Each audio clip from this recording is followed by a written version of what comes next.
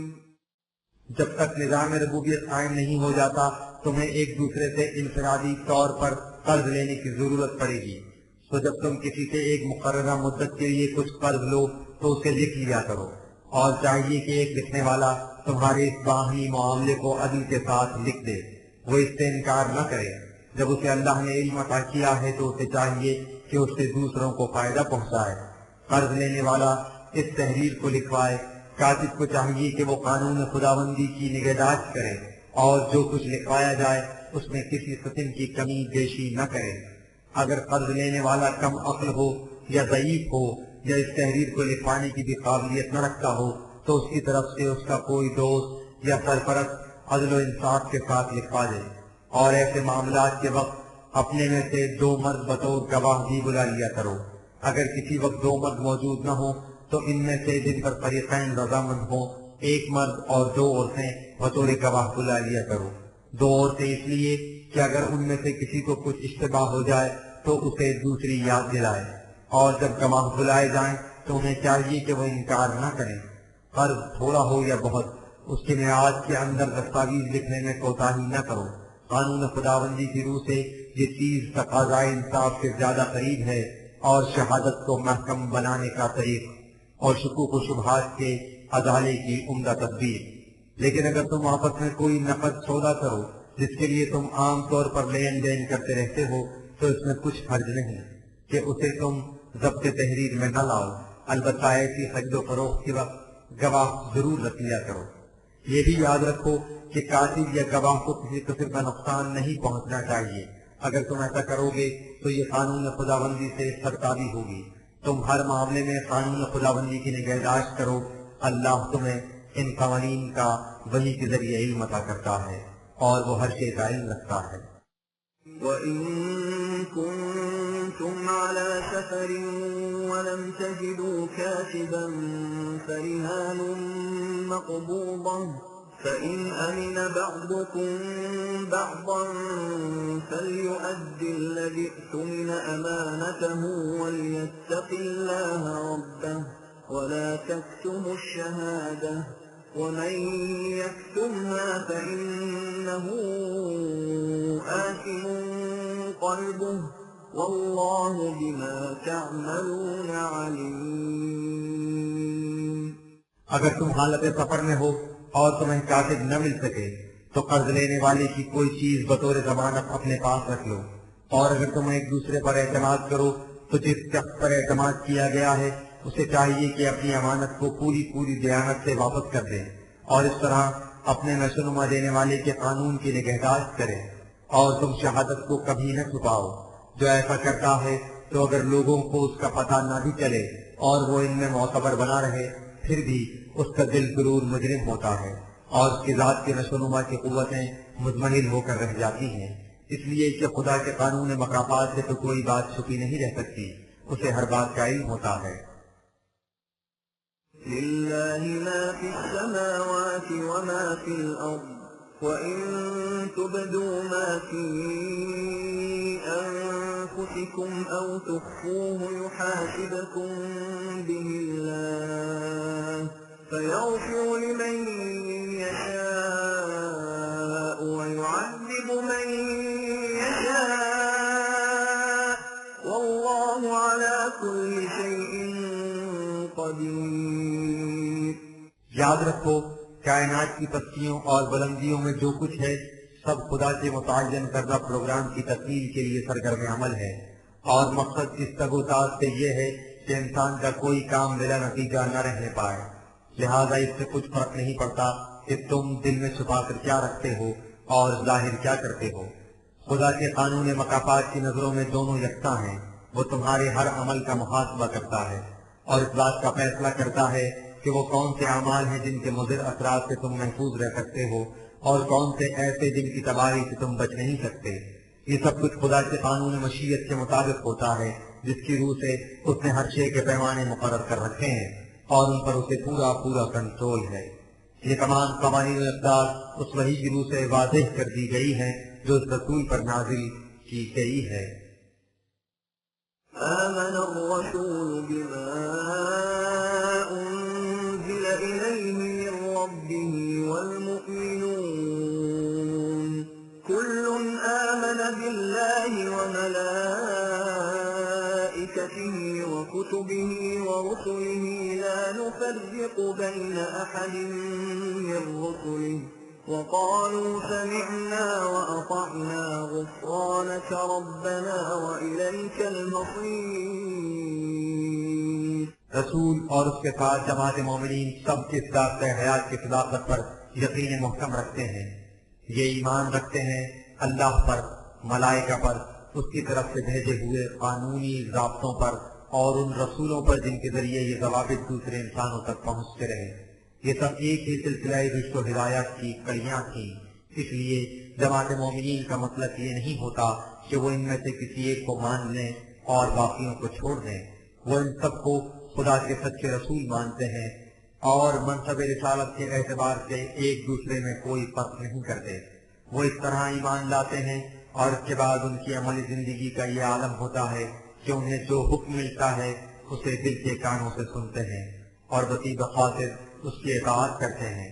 اس سے ان کی ذات میں ایسی قوت پیدا ہو جاتی ہے کہ وہ خدا کے قانون ربوبیت کے مطابق ہر قسم کے تقریبی عناصر کی ضرر رسانی سے محفوظ رہتے ہیں اور یوں رفتہ رفتہ اس منزل تک پہنچ جاتے ہیں جو ان کے خدا نے ان کے لیے تجویز کر رکھی ہے۔ لا يكلف الله نفسا إلا وسعها لها ما كسبت وعليها ما اكتسبت ربنا لا تؤاخذنا إن نسينا أو أخطأنا ربنا ولا تحمل علينا إصرا كما حملته على الذين من قبلنا ربنا ولا تحملنا ما لا طاقة لنا به واعف عنا واغفر لنا وارحمنا أنت مولانا فانصرنا على القوم الكافرين. یاد رکھو ان قوانین و احکام کی اطاعت اس لیے نہیں کرائی جاتی کہ اس سے خدا کا کچھ فائدہ ہوتا ہے. اس سے مقصود صرف یہ ہے کہ تمہاری ذات میں وسعتیں پیدا ہوتی جائیں. انسانی ذات کی تعمیر و تقریب کا دار و مدار انسان کے اپنے اعمال پر ہے. اس کے لیے اصول یہ ہے کہ ہر وہ کام جس میں تمہارے اپنے فائدے کے ساتھ دوسروں کا فائدہ بھی مقصود ہو انسانی ذات کی تقویت کا موجب ہوتا ہے. لیکن ایسا کام جس سے صرف اپنا ذاتی فائدہ مقصود ہو اور دوسروں کے مفاد کا خیال نہ رکھا جائے اس کے لیے نقصان رساں ہوتا ہے. یہ جماعت مومنین اسی راستے پر گامزن رہتی ہے. نگاہیں منزل مقصود پر اور دل میں مچلتی ہوئی آرزوئیں کہ بار الہ اگر ہم سے کوئی بھول چوک ہو جائے یا نشانہ خطا ہو جائے تو یہ چیز ہماری نشوونما کے راستے میں حائل نہ ہو.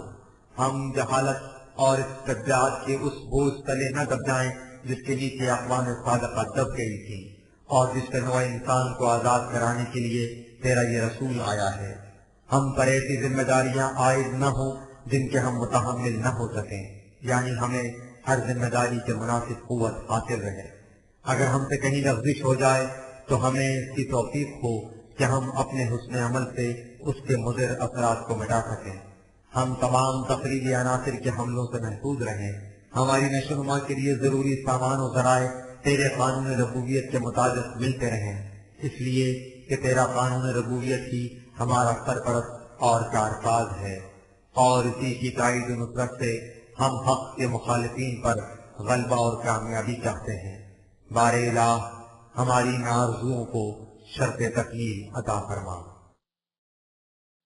بسم اللہ الرحمن الرحیم. الف لام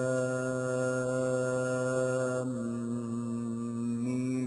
خدائے علیم و حکیم کا ارشاد ہے کہ اللہ لا الہ الا هو الحی القیوم. اس کے سوا کوئی ہستی ایسی نہیں جسے یہ حق حاصل ہو کہ کسی سے اپنے قانون اور فیصلوں کی اطاعت کرائے. کائنات میں اقتدار اعلیٰ اسی کا ہے. وہ زندہ ہے اور زندگی بخش، خود قائم ہے اور ہر ایک کو قیام عطا کرتا ہے. نزل عليك الكتاب بالحق مصدقا لما بين يديه وأنزل التوراة والإنجيل من قبل هدى للناس وأنزل الفرقان إن الذين كفروا بآيات الله لهم عذاب شديد والله عزيز ذو انتقام. اس نے اے رسول تمہیں یہ ضابطہ عطا کیا ہے جو سرتاپا حق ہے اور ان تمام حقائق دعاوی کو سچ کر دکھانے والا ہے جو اس سے پہلے خدا کی طرف سے آ چکے ہیں. مثلا تورات و انجیل جو اس سے پہلے نوع انسان کی رہنمائی کے لیے اس نے بھیجی تھی. ان کے بعد اب یہ ضابطہ ہدایت آیا ہے جو حق اور باطل کو نکھار کر الگ کر دے گا. جو لوگ ایسے کھلے ہوئے قوانین خداوندی کی صداقت سے انکار کریں گے اور ان سے سرکشی برتیں گے تو خدا کے قانون مکافات کے مطابق ان کی اس روش کا نتیجہ سخت تباہی کے سوا کچھ نہیں ہوگا. یہ خالی دھمکی نہیں، یہ اس خدا کا قانون مکافات ہے جو اتنی قوت رکھتا ہے کہ ہر عمل کو اس کے آخری نتیجے تک پہنچا کر رہے. ان اللہ لا يخفى عليه شيء في الارض ولا في السماء. اس قدر عظیم قوت کے ساتھ اس کے علم کی وسعت کا یہ عالم ہے کہ کائنات کی پستیوں اور بلندیوں میں کوئی شے نہیں جو اس سے پوشیدہ ہو. هو الذي يصوركم في الأرحام كيف يشاء لا إله إلا هو العزيز الحكيم. اس کے قانون مشیت کی ہماگیری کی یہ کیفیت ہے کہ وہ انسان کے دنیا میں آنے سے پہلے رحم مادر میں اسے موضوع پے کر عطا کر دیتا ہے. یہ ہے وہ خدا جس کے علاوہ کائنات میں کسی کا قانون کار فرما نہیں. اس کا قانون بڑی قوت کا مالک ہے لیکن اندھی قوت کا نہیں، ایسی قوت کا جو یکسر حکمت پر مبنی ہے. هو الذي أنزل عليك الكتاب منه آيات محكمات هن أم الكتاب وأخر متشابهات فأما الذين في قلوبهم زيغ فيتبعون ما تشابه منه ابتغاء الفتنة وابتغاء تأويله وما يعلم تأويله إلا الله والراسخون في العلم يقولون آمنا به كل من عند ربنا وما يذكر إلا أولو الألباب.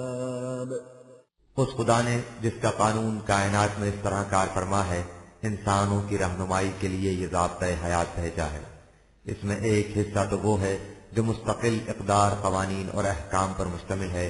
یہ حصہ اس ضابطے کی اصل و بنیاد ہے. ان امور کو اس طرح بیان کیا گیا ہے کہ ہر لفظ اپنے متعین معنی سامنے لے آتا ہے. دوسرا حصہ وہ ہے جو ان حقائق پر مشتمل ہے جو مادی کائنات سے ماورا ہیں، مثلا خدا کی ذات یا حیات اخروی وغیرہ. ان حقائق کو سمجھنے کے لیے انہیں تشبیہات اور استعارات کے انداز میں بیان کیا گیا ہے.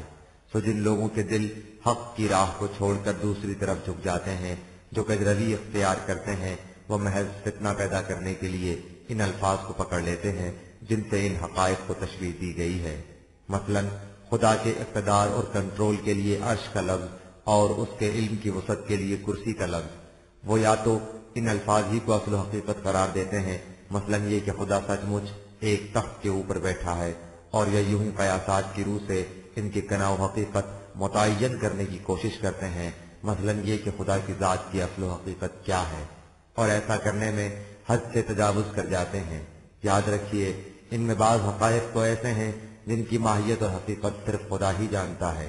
البتہ یہ بات عقل و بصیرت کی روح سے سمجھ میں آ سکتی ہے کہ ان کے بیان کرنے سے مقصود کیا ہے. اور بعض حقائق ایسے ہیں جن کی حقیقت انسانی علم کی سطح کے بلند ہونے سے سامنے آ سکتی ہے، لیکن انہی لوگوں کے سامنے جو مسلسل غور و تدبر اور محنت شاقہ سے علم میں پختگی حاصل کرتے جائیں. ان لوگوں کی بھی یہ کیفیت ہے کہ وہ ان تشبیہی امور کے متعلق ایمان رکھتے ہیں کہ یہ سب خدا کی طرف سے حقیقت کا بیان ہے، اور اس کے بعد غور و فکر سے اعلیٰ حد بشریت ان حقائق کا علم حاصل کرنے کی کوشش کرتے رہتے ہیں. ربنا لا تزغ قلوبنا بعد إذ هديتنا وهب لنا من لدنك رحمة إنك أنت الوهاب. یہ وہ لوگ ہیں جن کی علمی تحقیقات اور حقیقت فہمی کی کوششوں میں ہمیشہ یہ آرزو رہتی ہے کہ ان کے قلوب قرآن کی صحیح رہنمائی کے بعد کسی اور طرف نہ جھک جائیں، اور ان کی قلبی اور ذہنی صلاحیتیں اسی کی روشنی میں برومند ہوں، اس لیے کہ وہ جانتے ہیں کہ انسان کو اس کی صحیح منزل کی طرف رہنمائی تنہا عقل کی روح سے نہیں مل سکتی. یہ صرف وحی کی روح سے ممکن ہے جو خدا کی طرف سے حضرات انبیاء کرام کو وحی طور پر ملتی تھی، کسب و ہنر سے حاصل نہیں کی جا سکتی. ربنا إنك جامع الناس ليوم لا ريب فيه إن الله لا يخلف الميعاد. یہی وہ خدا کی رہنمائی ہے جس کی روح سے انسان اپنے اختلافات چھوڑ کر ایک نقطے پر جمع ہو سکیں گے. یہ اس انقلابی دور میں ہوگا جس کے واقع ہونے میں کسی قسم کا شک و شبہ نہیں، اس لیے کہ یہ خدا کے قانون کے مطابق ہوگا اور خدا کے قوانین اٹل ہیں۔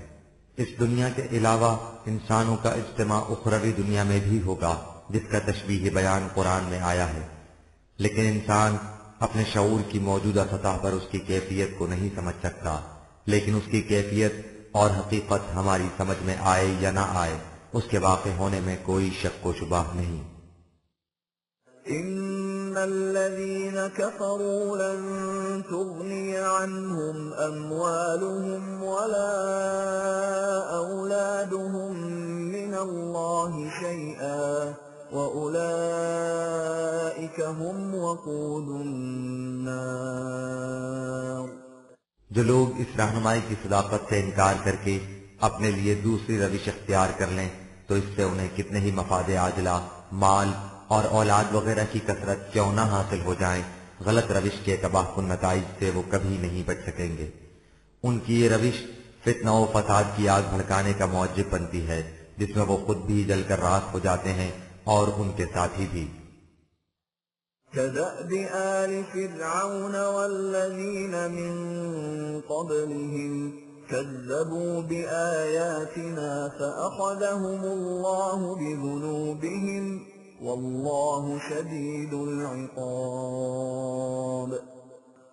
اس حقیقت پر تاریخ کے اوراق شاہد ہیں، مثلا تم قوم فرعون اور اس سے پہلی قوموں کے طور طریق پر غور کرو اور ان لوگوں کے انجام کو دیکھو۔